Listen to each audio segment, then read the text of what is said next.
1 hour. Additional rainfall amounts of 0.5 to 1 inch are possible in the warned area. Flash flooding is ongoing or expected to begin shortly. Hazard: flash flooding caused by heavy rain.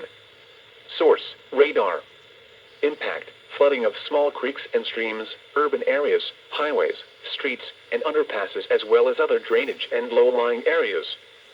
Some locations that may experience flash flooding include Trenton, Ewing, Bordentown, Pennington, Yardley, Newtown, Tullatown, Allentown, Linghorn, Whitehorse, Mercerville, Hamilton Square, and Florence Roebling.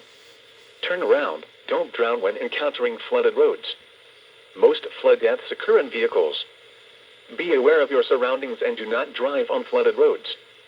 Please report observed flooding to local emergency services or law enforcement and request they pass this information to the National Weather Service when you can do so safely.